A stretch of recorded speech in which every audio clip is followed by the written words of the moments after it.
प्रिय दर्शकों, उत्तर प्रदेश उर्दू अकेडमी की ज़ेर एहतमाम मुनक़्क़दा उर्दू प्रोग्राम आओ उर्दू सीखे में हम आप सबका हार्दिक स्वागत करते हैं, इस्तक़बाल करते हैं। जैसा कि हम सभी जानते हैं कि हमारे स्टूडेंट, ख़ास तौर से हमारे छात्र छात्राएं इस प्रोग्राम को बहुत पसंद कर रहे हैं और अक्सर करके उनका न सिर्फ ये कि मेरे पास मैसेज मोबाइल पर भी आता है, व्हाट्सएप पर भी आता है, इसके अलावा कमेंट बॉक्स में भी उनके कमेंट्स आते हैं। तो आज हमारे साथ 3 ऐसे स्टूडेंट मौजूद हैं कि जिन्होंने इस कोर्स के दौरान उर्दू सीखने में बहुत मेहनत की है, लेकिन फिर भी कहीं कहीं अटकते भी हैं। तो क्योंकि ये बात याद रखिए कि हम सब हमेशा तालिब इल्म ही रहते हैं, स्टूडेंट ही रहते हैं, क्योंकि अगर हम सीखेंगे नहीं, आगे बढ़ेंगे नहीं, तो वो मकसद पूरा नहीं होता कि ज़िंदगी भर हमें सीखना है। तो बहरहाल आज हमारे साथ 3 छात्र मौजूद हैं, एक छात्रा भी हैं, और आज मैं इन लोगों से एक नगमे के मुताल्लिक़ पूछने जा रही हूँ। ये बताएंगे कि एक गाना या एक नगमा जो बहुत फेमस हुआ, बहुत मकबूल हुआ है, मेरे रश्के कमर तूने पहली नज़र जब नज़र से मिलाई मज़ा आ गया। तो अब मुझे आप ये बताइए कि ये जो लाइन है, आपने बहुत इंजॉय भी किया होगा इस गाने को, इससे आपने समझा क्या? कौन बताएगा? प्रिया बताएंगी? जी बताइए, ट्राई तो कीजिए। मैम मतलब इसका मतलब ये है कि मतलब किसी को पहली नजर में ही देखने से उसे मोहब्बत हो जाए या इस तरह से। तो रश के कमर का क्या मतलब? मे बी उर्दू में महबूब। हाँ बिल्कुल सही है, महबूब। लेकिन उसने कमर का क्या मतलब? रश्क और कमर 2 लफ्ज आए, शायर ने ये कहा मेरे रश के कमर। आपने प्रिया बिल्कुल ठीक बताया। अच्छा, अनुराग ने मुझे ये बताया, आप ही अनुराग है ना, आपने मुझे ये बताया कि जैसे किसी से मोहब्बत हो जाए, ये भी सही है बिल्कुल। अच्छा, रश के कमर से मुराद महबूब, महबूब का मतलब होता है जिस शख्स को हम बहुत पसंद करते हैं। देखिए, हम एक अजीब बात है कि उर्दू ज़बान व अदब के बारे में, ख़ास तौर से गज़ल के बारे में, हम लोगों में एक गलत फहमी ये रही है कि हम लोग सोचते हैं अरे गज़ल पढ़ने का मतलब सिर्फ ये है कि एक आशिक है और एक उसकी महबूबा है, लेकिन ऐसा नहीं है। गज़ल में ज़िंदगी की तमाम बातों को पेश किया गया है, ज़िंदगी की बहुत सारी चीज़ों को हमारे सामने लाया गया है जो जिनसे हम रोज़ गुजरते हैं। मोहब्बत भी है उसमें, और मोहब्बत से हम इनकार नहीं कर सकते, क्योंकि हम अपने वालिदैन से भी मोहब्बत करते हैं, हम अपने बहन भाइयों से भी मोहब्बत करते हैं, हम अपने दोस्तों से भी मोहब्बत करते हैं। तो एक जज्बा मोहब्बत का महबूब के साथ भी होता है, लेकिन हम पता नहीं क्या क्या सोचते रहते हैं। लेकिन बहरहाल इस बात पर हम तफसील से कभी गुफ्तगू करेंगे। यहाँ मसला है कि प्रखर आप बताइए कि रश्के कमर का क्या मतलब आप समझते हैं? मतलब कमर क्या चीज़ है? मैम मैं मोहब्बत ही समझता था। नहीं, कमर की हमारी मोहब्बत तो नहीं, कमर कहते हैं चांद को। चांद, चांद तो देखा होगा। चांद तो पता है। मैं पता, इसका मतलब पता था, लेकिन थोड़ा सा कंफ्यूज हो रहा था। अच्छा, तो रश के मानी बताओ क्या है फिर? रात नहीं, शब के मानी रात के होते हैं। रश्क असल में देखिए एक जज्बा है, एक हमारा एहसास है। आपने कभी, आप 2 एहसास से गुजरते हैं। एक तो किसी चीज को देख के आपको, मान लीजिए कि प्रिया ने बहुत अच्छी पढ़नी है और प्रिया जो है अपने नोट्स बड़े अच्छे बना के लाई है, तो कभी आपको बहुत ही गुस्सा आएगा और आप ये करेंगे कि इनकी कॉपी को कहीं ना कहीं कट कर देंगे या कॉपी को कोई नुकसान पहुंचा देंगे। तो उससे क्या होगा? ये है, ये कौन सी फीलिंग है, ये कौन सा जज्बा है? ईर्ष्या, यानी हसद। लेकिन मान लीजिए प्रखर एक बहुत अच्छा सा प्रोजेक्ट बना के लाए, उन्होंने उस पर बहुत कुछ उसको सजाया, उनकी आर्ट बहुत अच्छी है। आपने, प्रिया ने और अनुराग ने इनकी कॉपी को देखा और आपने कहा काश हम भी ऐसी आर्ट बना पाते, इतनी बढ़िया प्यारी सी कॉपी सजा पाते। तो इसका क्या मतलब है? ये फीलिंग क्या है? काश हम भी ये कर पाते। ये जो फीलिंग है, ये जो एहसास है आपका कि काश हम भी ऐसे होते, यही रश्क है। देखिए, रश्क जो है एक बेहद खूबसूरत एहसास है जिसमें हम ये तमन्ना करते हैं कि काश हम भी ये काम कर पाते। अगर कोई 99% मार्क्स लेके आए तो हम सोचे काश हम भी ऐसा कर पाते। अब इन्होंने नगमे में क्यों कहा मेरे रश्के कमर? वो ये कहता है कि तुम इतने खूबसूरत हो कि तुम्हें देख के चांद भी ये सोचता है, रश्क करता है, काश हम भी ऐसे होते। समझ में आई बात? तो इसका मतलब ये है कि महबूब जो है या हमारा दोस्त जो है, देखिए कोई कंपल्सरी नहीं है कि वो महबूब ही हो, हमारा दोस्त भी हो सकता है। तो हमारा दोस्त इतना खूबसूरत है, इतना अच्छा है कि चांद भी उसको देख के ये ख्वाहिश करता है कि काश वो भी ऐसा होता। अब समझ में आया? आप लोगों को समझ में आया? Yes sir. जी। तो रश्क कमर का मतलब ये है, फिर से इस लाइन को समझ लीजिए, मेरे रश्क कमर तूने पहली नजर, ऐ मेरे दोस्त के जिसको देख के चांद भी ये सोचता है काश वो भी इतना खूबसूरत होता। जबकि देखिए चांद की ब्यूटी या चांद का हुस्न मशहूर है, लेकिन तुम इतने हसीन हो कि तुम्हें देखकर वो भी ये सोचता है कि काश हम इतने ही खूबसूरत होते। अब फिर तुम हमारे दोस्त हो, तो फिर सोचो कि क्या हमारी फीलिंग है। हमारा तो फख्र से कहते हैं ना कि कॉलर ऊंचा है कि मेरे रश्के कमर तूने पहली नजर, जब नजर से मिलाई मजा आ गया कि वो शख्स हमारा दोस्त है कि जिसको देख के चांद भी ये सोचता है काश हम भी इतने ही खूबसूरत होते। तो बहरहाल आज आपने 2 लफ्ज सीख लिए बातों बातों में। आज का हमारा जो उन्वान है वो है, असल में एक कहानी हम आप उसको पढ़ाने जा रहे हैं और उसके जरिए से हम आपको उर्दू सिखाएंगे, और उसका जो शीर्षक है वो है गद्दार चमगादड़। चमगादड़ देखी है? Yes ma'am. Yes ma'am. क्या करती है वो? रात में उड़ता है। और दिन भर लटका रहता है। तो ठीक है, चलिए आज का जो हमारा शीर्षक है वो है गद्दार चमगादड़। तो सबसे पहले हमने देखी, ये लफ्ज हम बहुत बोलते हैं, गद्दार कोई लफ्ज नहीं होता, लफ्ज होता है गद्दार। इसका उच्चारण कौन सही करेगा? गद्दार मैम। गद्दार, बिल्कुल ठीक। गद्दार। हाँ, तो गैन दाल जबर गद, इस पे तशदीद भी है, दाल अलिफ जबर दार रे साकिन, गद्दार। और लिखेंगे कैसे?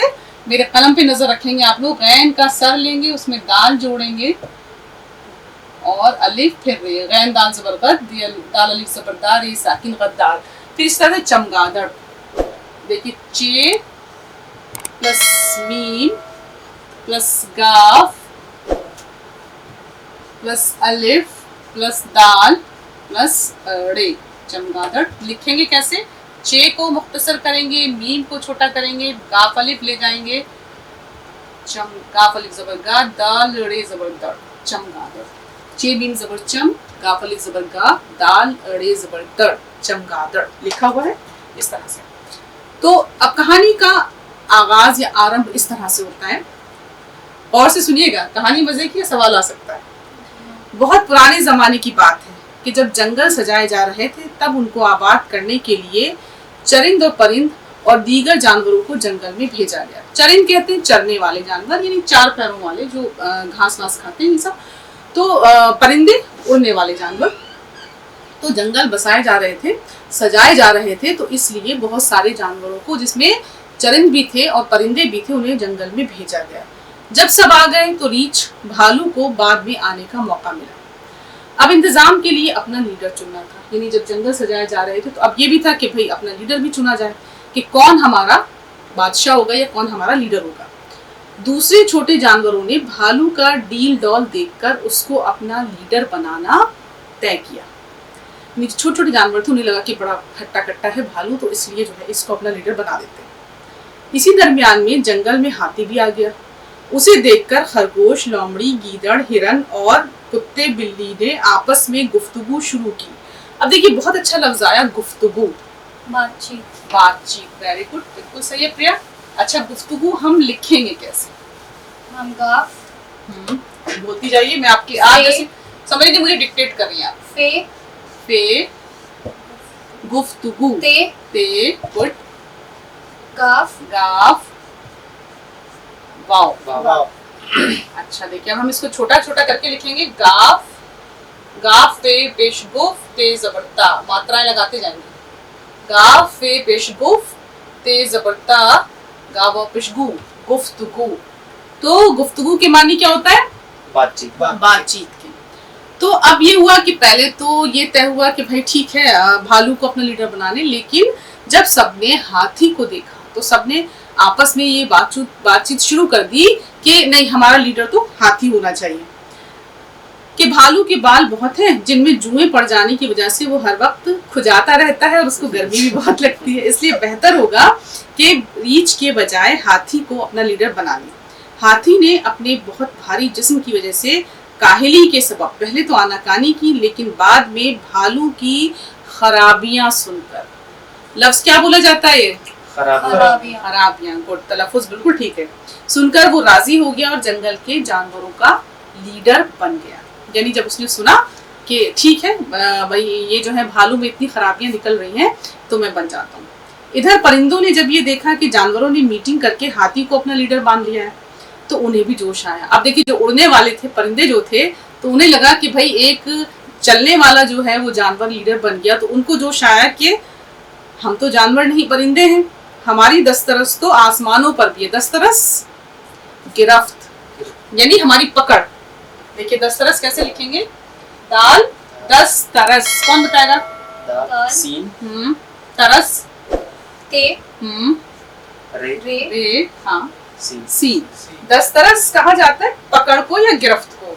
तो देखिए कैसे लिखेंगे? दाल लिया, सीन को छोटा किया, ते उसमें मिलाया, दाल सीन जबरदस्त, ते जबरदार, रे सीन जबरदस्त, दस्तरस यानी हमारी पहुंच। तो परिंदों को ये लगा कि हमारी पहुंच तो आसमानों तक है और जमीन पर भी जब हम चाहते हैं आसमानों की सैर को निकल पड़ते हैं। हम तो जमीन पर भी गिरफ्त रखते हैं और जब चाहा आसमान में उड़ जाते हैं। तो जब चाहे जमीन पर भुदकते चलते हैं, पेड़ों पर भी हमारा बसेरा होता है, हमारा और उनका भला क्या मुकाबला। तो परिंदे ऐसा सोच रहे हैं, आपके ख्याल में ठीक है? हाँ मैम ठीक है। क्यों ठीक है? जवाब तो दीजिए फिर, क्यों ठीक है? क्योंकि मैम वो क्या परिंदे जानवरों से ज्यादा ताकतवर हैं? ताकतवर तो मैम नहीं है, पर अलगाव का भाव तो आ सकता है। तो अलगाव का भाव आया है तो अब इनको क्या करना चाहिए परिंदों को? बातचीत बातचीत। चलिए देखते हैं परिंदे क्या करते हैं। गुफ्तगू। हाँ गुफ्तगू बिल्कुल ठीक है। अच्छा अभी मैं एक लफ्ज यहाँ लिखूंगी, उसका जुमला आप लोग बताएंगे। तो उन्होंने कहा भला उनका और हमारा क्या मुकाबला। तो खैर इसलिए अपना लीडर भी अलग चुनेंगे और बिलाखिर बड़ी बहस के बाद उन्होंने कव्वे की होशियारी की वजह से उसको अपना लीडर मान लिया। फिलहाल इलेक्शन भी चल रहे हैं आप लोग वोट दे भी चुके हैं तो आप लोगों ने देखा कि किस तरह से, देखिए ये इलेक्शन का जो जज्बा है या सिलेक्शन का जो जज्बा है वो जानवरों में भी है कि हम अपनी पसंद का लीडर चुने और अपने दरमियान से चुने, उसकी खूबियां देखें। सिर्फ ऐसे ही नहीं कि हाँ ठीक है बस वोट दिया है, बल्कि जिसको हम वोट दे रहे हैं उसमें क्या खूबियां हैं ये हमें देखना चाहिए। खैर और बिलाखिर बड़ी बहस के बाद उन्होंने कव्वे की होशियारी की वजह से उसको अपना लीडर मान लिया। लेकिन एक दिन कव्वे ने बी फाख्ता के अंडे खा लिए तो इसलिए शिकायत की, मतलब इसलिए उसने शिकायत की कि ऐसे बदउन्मान लीडर से हमारी बेइज्जती होगी, उसको बदलना चाहिए। क्यों क्यों उन्होंने हटाया उसको, कव्वे को? बेइज्जती के कारण।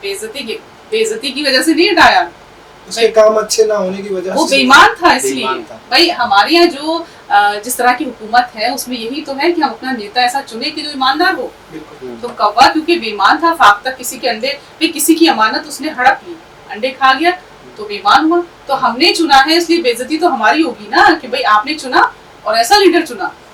तो फिर क्या हुआ, उसको बदलना चाहिए, चुना चाहिए। कव्वे के सियानेपन और बेईमानी की वजह से उसको नेता के ओहदे से हटा दिया गया।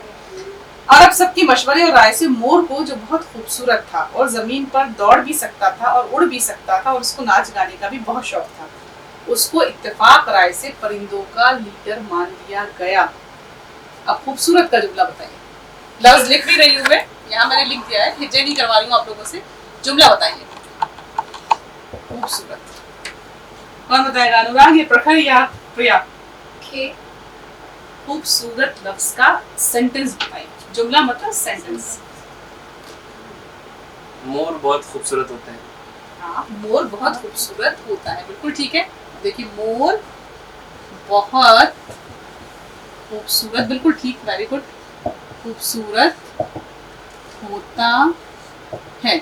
अच्छा अब खूबसूरत का उच्चारण अनुराग। खूबसूरत मतलब सुंदर दिखने में। हाँ ये तो मानी हुई, मतलब मेरा मतलब था उसका तलफ्फुज या उच्चारण यानी प्रोनाउंसिएशन, यानी खे बिल्कुल ठीक है आपकी। मुझे खूबसूरत अच्छा लग रहा है सुन के, क्योंकि अगर देखिए खूबसूरत बोलते तो कानों को बुरा लगता, अच्छी जबान वही है जो हमें सुनने में अच्छी लगे। हम भाषा कोई भी बोले लेकिन हमारा उच्चारण बिल्कुल दुरुस्त होना चाहिए। खासतौर से उर्दू में उच्चारण की बहुत ज़्यादा वैल्यू है, क्योंकि अगर आपने खे गलत कर दिया, आपने गैन गलत कर दिया, गरीब को गरीब कह दिया, खबर को खबर कह दिया या खुद को खुद कह दिया, तो उससे बहुत मामला गड़बड़ा जाता है, सुनने में बहुत बुरा लगता है।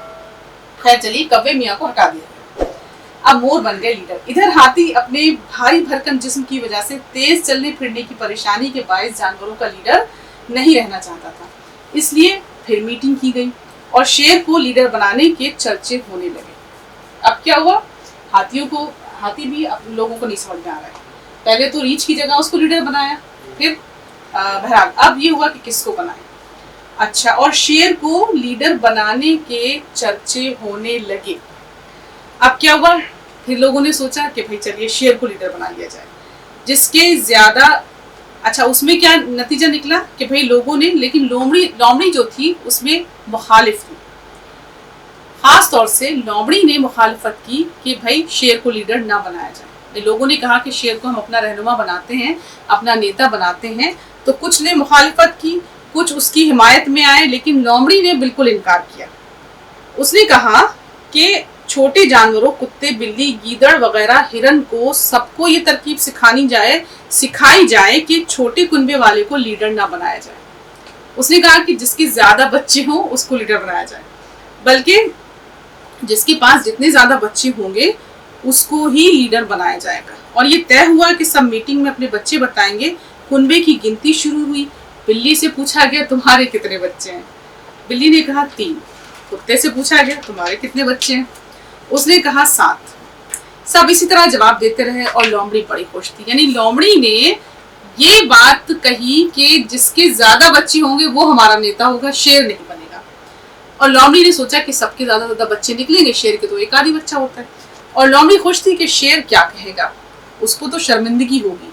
और उससे लोमड़ी ने जब तंज भरे लहजे में पूछा तो शेर ने बड़ी रौब और गर्जदार आवाज में कहा, है तो एक ही, लेकिन वो शेर है। उसने कहा मेरे एक ही बेटा है या एक ही बच्चा है, पर वो शेर है, याद रखो। लोमड़ी कुत्ता या गीदड़ नहीं। इस जुमले का क्या मतलब? जब उसने ये कहा कि एक ही उसके बच्चा है लेकिन वो शेर है, लोमड़ी कुत्ता या गीदड़ नहीं, इसका क्या मतलब है राजेश? मतलब मैम वो एक ही है पर वो बहादुर है। अच्छा, बिल्कुल सही, बिल्कुल ठीक है। सब उसकी गुर्राहट और गुस्से से मरूब हो गए। अब शेर ने बड़ा गुस्सा भी दिखाया और सब डर गए, मरूब हो गए और उसको जंगल का राजा मान लिया। कुछ दिन बाद परिंदों और चरिंदों में जंग छिड़ गई। परिंद और चरिंद की मानी याद रखिएगा। चरिंद यानी जो चरने वाले, ठीक है, चरने वाले यानी जो 4 हाथ पैरों वाले जो होते हैं वो, और परिंदे उड़ने वाले। तो फिर एक टाइम तो ये हुआ कि भाई ठीक है, सबको मान लिया गया, भाई ठीक है, इनके राजा ये हो गए, इनके ये हो गए। लेकिन फिर कुछ दिन बाद जो है जंग हो गई और एक दूसरे को तंग करने लगे। परिंदों ने चमगादड़ से कहा, भाई तुमने मोर को हमारा नेता बनाने का सही मशवरा दिया था और बतलाओ कि इन जानवरों से कैसे निपटा जाए। अब चमगादड़ के पास है, हमारा देखिए शीर्षक यही था, गद्दार चमगादड़। तो भाई तुमने मोर को हमारा नेता बनाया, अब ये बताओ कि क्या किया जाए, इन जानवरों से कैसे निपटे। चमगादड़ बोला, जरा वक्त दीजिए, सोच कर बतलाऊंगा। मैं तो तुम्हारे साथी हूँ, फिक्र क्या। लेकिन उसे खदशा था कि कहीं जानवर भारी ना पड़ जाए, इसलिए वो शेर के पास पहुंचा और उसने शेर से कहा, देखिए ये परिंदे हम जानवरों को जेर करने की स्कीमें बना रहे हैं। मैं भी आपकी तरह अपने बच्चों को दूध पिलाता हूँ, मैमल हूँ। परिंदे हमारे खिलाफ मुहाज बना रहे हैं, यानी हमारे खिलाफ षड्यंत्र या जंग के लिए तैयार हैं, या हमारे खिलाफ षड्यंत्र रच रहे हैं या साजिश। बिल्कुल ठीक। तो अब उसने खुद को लेकिन बताया क्या, उसने कहा कि जैसे शेर जानवर है, मैं भी आपकी तरह जानवर हूँ, यानी मैं भी मैमल हूँ, यानी मैं भी दूध पिलाता हूँ। शेर ने सब जानवरों से होशियार रहने को कहा, मगर लोमड़ी जो बच्चों के सवाल पर शेर के जवाब से शर्मिंदा हुई थी, शेर से नाराज थी। उसने जाकर परिंदों से चुगली की। चुगली मतलब हर ग्रुप में एक गद्दार बैठा था। गद्दार नहीं, इधर की बातें उधर पहुंचा। उच्चारण गद्दार। गद्दार। गुड। चुगली का सही उच्चारण बताइए। इधर की बातें चुगली। उधर पहुंचाना। हाँ, चुगली, ठीक। हाँ, मानी बिल्कुल ठीक है।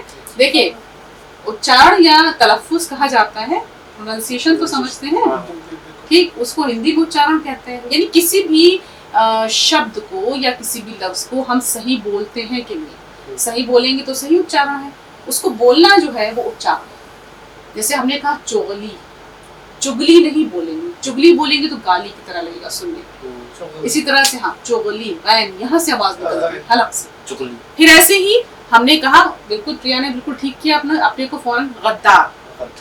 ऐसे ही आप देखिए अक्सर करके टीवी में न्यूज आ रही होती है, वो कहते हैं खबरों का खुलासा सुनिए। अब पकड़ लीजिएगा आप किसी भी चैनल पे, आप ही लोग पकड़ लेंगे वो।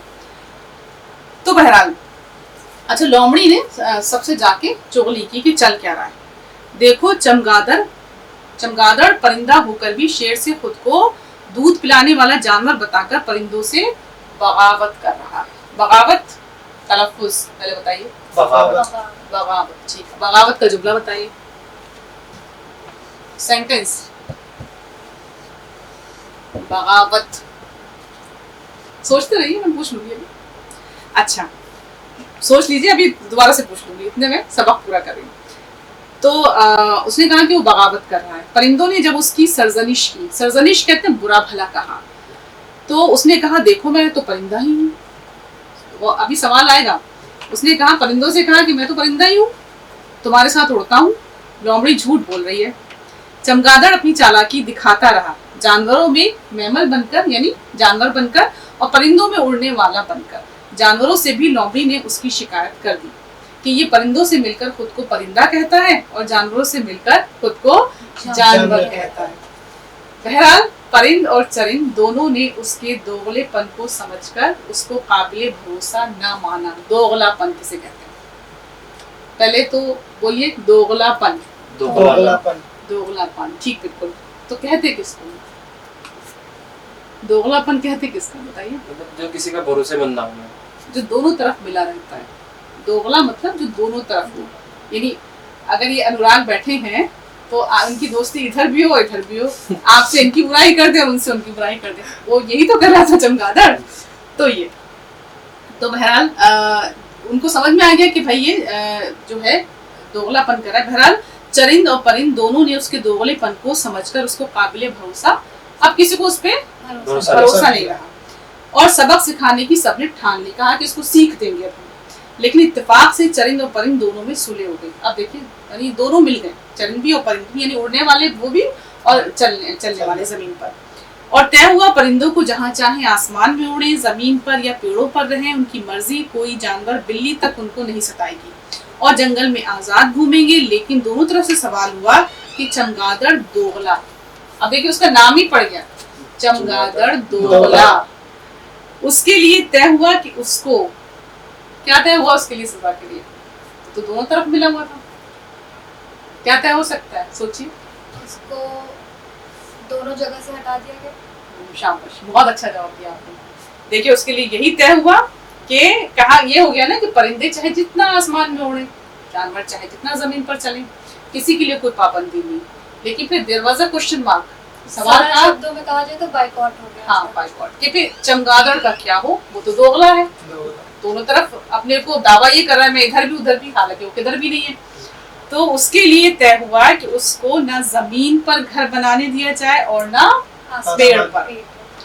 बस उसकी सजा यही है कि वो जहां भी रहे बगैर घर के रहे, चुनांचे आज तक वो बेघर है और उल्टा लटक कर अपनी रात बसर करता है।